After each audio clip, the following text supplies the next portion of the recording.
बिस्मिल्लाहिर्रहमानिर्रहीम। अस्सलाम वालेकुम व्यूअर्स, उम्मीद है सब खैरियत से होंगे। फूड बिजनेस पोस्टमार्टम सीरीज़ की आज ये तीसरी वीडियो है। आज की वीडियो के लिए जो टॉपिक मैंने चूज़ किया है वो है फूड डिलीवरी। फूड बिजनेस में फूड डिलीवरी की क्या अहमियत है, इस चीज़ को समझाने के लिए मैं आपको एक तस्वीर दिखाना चाहूँगा। इस तस्वीर को देखकर बगैर मेरे कुछ कहे आप समझ गए होंगे मैं क्या कहना चाहता हूँ। फूड डिलीवरी फूड बिजनेस की वो रिक्वायरमेंट और आपकी वो कमज़ोरी है जिसको फूड पांडा जैसी कंपनियां कैश कराती हैं। अगर आपने घर से फूड बिजनेस स्टार्ट करना है तो लाजमी है कि आप फूड डिलीवरी का बंदोबस्त करें। अगर आपके खाने का टेस्ट भी अच्छा है, आपकी लोकेशन भी अच्छी है, आपने प्रॉपर मार्केटिंग भी की हुई है, आपके पास फूड डिलीवरी का अरेंज नहीं है, तो आप क्या करेंगे? आप कैसे अपने काम को ग्रो कर पाएंगे? ये फूड बिजनेस की वो रिक्वायरमेंट है जिसका सिर्फ और सिर्फ एक सोल्यूशन है। मैं कुछ चीज़ें आपसे डिस्कस कर लूँ, उसके बाद उसके ऊपर भी बात करता हूँ। प्रॉब्लम यहाँ पर ये आती है कि जो फ़र्द प्रॉपर फूड बिजनेस स्टार्ट कर रहा है, जिसको हाउ नो है उस काम की, वो तो फूड डिलीवरी का भी अरेंज कर लेता है। जिसने 20-30 लाख रुपया भी इस काम के बीच में इन्वेस्ट करना है, उसके लिए तो ये कोई इशू नहीं है। लेकिन जिन लोगों ने घर से काम शुरू करना होता है, उनके लिए ये एक बहुत बड़ा इशू होता है।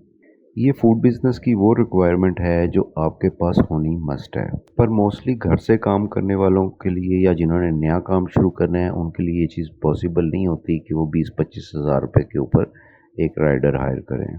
ऐसी सिचुएशन में आपके पास नेक्स्ट क्या क्या ऑप्शंस होती हैं, इसके ऊपर ही आज मैं बात करना चाहूँगा। ऐसी सिचुएशन में सबसे ज़्यादा कॉमन और इजी वे जो अपनाया जाता है वो यही होता है कि आप फूड पांडा ज्वाइन कर लें, 20-25-30 हज़ार रुपया वहाँ पर आप इन्वेस्ट करें और आपका ये डिलीवरी वाला इशू सॉल्व हो जाता है।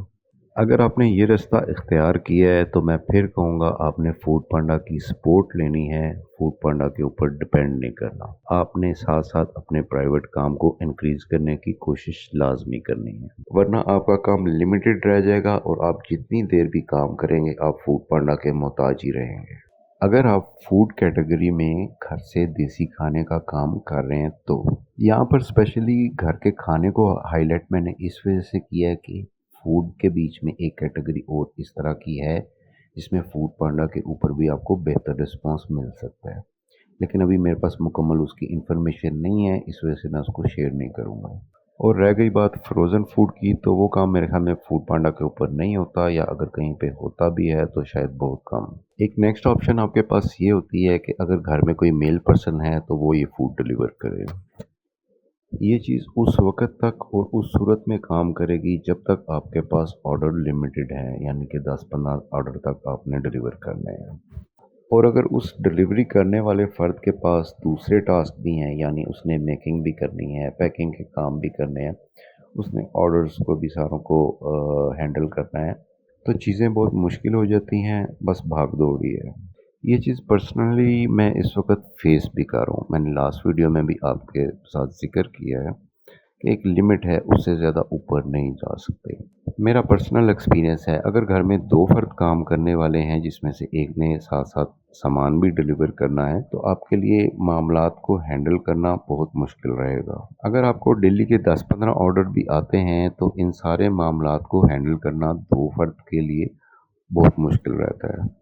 ये चीज़ किसी दिन मैं आपको अपनी डेली रूटीन शेयर करके भी दिखा दूंगा। इसीलिए मैंने अपनी लास्ट वीडियो में आपसे कहा है कि अगर आपके घर में 4 फ़र्द काम करने वाले हैं तो ये काम आपके लिए बहुत सूटेबल है। आप चीज़ों को, मामलात को बहुत बेहतर तरीके से इजीली हैंडल कर सकते हैं। नेक्स्ट ऑप्शन आपके पास ये रहती है कि आप अपने घर के करीब तरीन कोई राइडर तलाश करें जो पर डिलीवरी आपसे कुछ पैसे चार्ज कर ले और आपकी फूड डिलीवर कर दे। ये चीज़ भी ज़्यादा काम नहीं करती। अगर आपने इस चीज़ को आजमाना है तो आपने अपने घर के करीब तरीन किसी राइडर को तलाश करना है। ये चीज़ भी सूटेबल इस वजह से नहीं रहती कि जब आप इस तरह किसी राइडर का बंदोबस्त करते हैं तो जब आप ऑर्डर करेंगे, एक दफ़ा वो राइडर आपके घर आएगा, आपके घर से सामान पिक करेगा, उसके बाद वो डिलीवरी वाली जगह पे जाएगा और उसके बाद नेक्स्ट डेस्टिनेशन उसकी दोबारा उसका अपना घर है। उसने सिर्फ आपके घर से ऑर्डर पिक कर कर डेस्टिनेशन पे पहुंचाने को कैलकुलेट नहीं करना, वो अपना घर पहुंचने तक का पेट्रोल कैलकुलेट करेगा। आप एक ऑर्डर के ऊपर उसको कितने पैसे दे देंगे, ये चीज़ मैंने 2-3 दफ़ा आजमाई हुई है लाहौर में शिफ्ट होने के बाद, लेकिन ये चीज़ सूटेबल नहीं रहती। ऐसी सूरत में बहुत सारे इश्यूज आते हैं। आप क्या प्रोडक्ट सेल कर रहे हैं, आपका ऑर्डर कितने का है, उसके बीच में मार्जिन कितना है, आपने राइडर को कितने देने हैं, आपने नया काम स्टार्ट किया, आप डिलीवरी फ्री दे रहे हैं, कस्टमर से चार्ज कर रहे हैं। स्टार्टिंग में लोग आपको बड़े ऑर्डर नहीं करते, चीज़ मंगवाते हुए हिचकिचाते हैं। आपने 1000 के ऊपर डिलीवरी फ्री रखी हुई है तो आपके पास ऑर्डर आने के चांस कम हो जाते हैं। आपकी चीज़ कोई 300-400 रुपये की है तो उसमें से आपने क्या बचाना है, आपने राइडर को क्या देना है। जो भी नया काम शुरू करता है उसको अपने एरिया में ट्रस्ट डेवलप करने में टाइम लगता है। आप कहें कि आपने पर डे के हिसाब से किसी लड़के को हायर करना है डिलीवरी के लिए, तो उसके बीच में भी इशू आते हैं। बाज़ का आपको स्टार्टिंग में ऑर्डर ही नहीं आ रहे होते, किसी दिन आपको 10-12 ऑर्डर आ गए, किसी दिन 3 ऑर्डर आ रहे हैं। कौन है जो आपके 4-6 ऑर्डरों के लिए आपके साथ ऐसा एडवेंचर करना चाहेगा। ऐसा अगर हो भी जाए तो ज़्यादा देर ऐसी चीज़ चलती नहीं। एक नेक्स्ट ऑप्शन आपके पास ये होती है कि आप ऑर्डर आने की सूरत में बाइकिया से या इन ड्राइव से राइडर को बुलवाएं और अपना ऑर्डर उसको दे दें, वो जाकर डिलीवर कर दें। इसके बीच में सबसे बड़ा इशू ये आ जाता है कि अगर तो आपको दिन में 2-4 ऑर्डर आने हैं फिर तो ये चीज़ पॉसिबल है, कोई मसला नहीं है। लेकिन अगर आपके पास ऑर्डर ज़्यादा हैं तो ये चीज़ पॉसिबल नहीं रहती कि आप बार बार मुख्तलिफ राइडर्स को बुलवाएं और उनके हवाले फ़ूड करें, कहाँ पे फ़ूड डिलीवर हुई है नहीं हुई, पैसे आपने किस तरह लेने हैं। आपने नया काम शुरू किया है, लोग आप पे ट्रस्ट नहीं करते, आपको एडवांस पैसे नहीं भेजते, तो यहाँ पे इस तरह के मामला आ जाते हैं। आप लंच का काम कर रहे हैं, लंच के लिए मखसूस 2-3 घंटे होते हैं जिसके बीच में ऑर्डर्स आने होते हैं। कैसे पॉसिबल है कि अगर आपके पास 10-12 ऑर्डर्स भी आने हैं तो आप इतने राइडर्स को एट अ टाइम बुला सकेंगे, उन सबको मैनेज कर सकेंगे, ये चीज़ पॉसिबल ही नहीं रहती। रेडी टू ईट प्रोडक्ट अगर आप सेल कर रहे हैं तो हर ऑर्डर करने वाला यही चाहता है कि उसका ऑर्डर उसको 20-25 मिनट के बीच में डिलीवर हो जाए। कैसे पॉसिबल है कि आप सेम टाइम के बीच में 5-6 मुख्तलिफ राइडर्स को बुलवाएंगे और फूड डिलीवरी करवाएंगे। लंच का अगर आप काम कर रहे हैं तो वो तो आधे घंटे के बीच में बाज़ का 4-4 5-5 ऑर्डर भी इकट्ठे आ जाते हैं अगर आपका काम चलता है तो। ये जो दोनों तीनों ऑप्शंस आपको मैंने बताई हैं, इन दोनों तीनों ऑप्शंस के साथ ही मज़ीद कई तरह के प्रॉब्लम्स जुड़े हुए हैं जिनका कोई सलूशन निकलता नहीं। हाँ, अगर आप फ्रोज़न आइटम का काम कर रहे हैं तो फिर पोजीशन और होती है। फ्रोज़न आइटम के मामले में आपकी प्रोडक्ट आपके फ्रीज़र में बनी हुई पड़ी होती है, आपने वो सिर्फ निकाल कर राइडर के हवाले करनी है। ना ही वो प्रोडक्ट इस तरह की होती है मोस्टली कि लोगों ने फौरी तौर के ऊपर जाकर इस्तेमाल करनी हो। आपने 20 ऑर्डर भी दिन में डिलीवर करने हैं तो वो पॉसिबल है, आपके पास टाइम मार्जिन होता है। फूड डिलीवरी के लिए ये 3-4 पॉइंट्स जो मैंने आपके साथ ज़िक्र किए हैं, इन सब के बीच में कुछ ना कुछ प्रॉब्लम्स हैं जो आपको लगातार फेस करनी पड़ती हैं। किसी हद तक आप इसको इस्तेमाल भी कर सकते हैं, लेकिन ये कोई परमानेंट सॉल्यूशन नहीं है। हमें मजबूरन ये तरीके इस्तेमाल करने भी पड़ते हैं।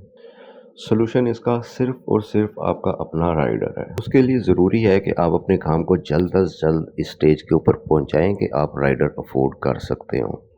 और काम को ग्रो करने के लिए ज़रूरी है कि आप अपने काम की ज़्यादा से ज़्यादा मार्केटिंग करें, ज़्यादा से ज़्यादा लोगों को बताएं और इस काम में आसानी के लिए अपने घर के करीब तरीन जो मार्केट्स हैं उनको टारगेट करें, कोई हॉस्टल हैं उनको टारगेट करें, कोई भी ऐसी जगह जहाँ पे कमर्शियल एक्टिविटी है उसको टारगेट करें ताकि एक ही जगह के ऊपर आपके ज़्यादा से ज़्यादा ऑर्डर जाने का चांस हो और आप चीज़ों को बेहतर तौर पे मैनेज कर सकें। इसके लिए आपके कस्टमर जितनी आपकी लोकेशन के करीब हैं वो उतना ही आपके लिए फ़ायदेमंद है। आपका टाइम बचता है, आपकी एनर्जी बचती है। अगर आप खुद डिलीवर कर रहे हैं सामान तो आपका फ्यूल कम कंज्यूम होता है, अगर राइडर डिलीवर कर रहा है तो उसके चार्जेस कम होते हैं। इसलिए अपनी लोकेशन के करीब तरीन कस्टमर बनाने की कोशिश करें। आपने डेली 10+ ऑर्डर्स का गोल खुद ही अचीव करना है, ये मेहनत आपको करनी पड़ेगी। उसके बाद खुद ही आपको ज़रूरत महसूस होगी कि आप राइडर का अपना अरेंज करें और अपने ऑर्डर्स को 20+ पे लेके जाएं। इन सारी चीज़ों का सिनेरियो वहाँ पर चेंज होगा जहाँ पर आपकी लोकेशन बहुत अच्छी है, जहाँ पर आपके कस्टमर एलीट क्लास से ताल्लुक़ रखते हैं, जहाँ पर आपकी 500 वाली चीज़ आराम से 800-900 की भी बिक जानी है, आपके पास मार्जिन काफ़ी होता है। वहाँ पर ऑर्डर्स आपको अच्छे भी आ जाते हैं और बड़े भी आ जाते हैं। वहाँ पर कस्टमर को आप 100-150 रुपया डिलीवरी का डालते हैं तो उसके बीच में भी उसको कोई इश्यू नहीं आता। बस आपकी चीज़ का टेस्ट अच्छा होना चाहिए। और अगर आप मिडिल क्लास वाले एरिया में रहते हैं तो वहाँ पर आपके पास मार्जिन इतना अच्छा नहीं रहता, आपके लिए मुश्किलात रहती हैं। ये एक बड़ा मुश्किल सा टॉपिक था जिसके ऊपर मैंने वीडियो बनाई है। शायद मैं अच्छे तरीके से एक्सप्लेन ना कर सका हूँ। अगर कोई चीज़ आपको समझ में नहीं आई तो आप मुझसे दोबारा कमेंट करके पूछिएगा ताकि मैं उसको मज़ीद बेहतर तरीके से आपको बता सकूँ। मिलते हैं नेक्स्ट किसी वीडियो में, तब तक के लिए अल्लाह हाफ़िज़।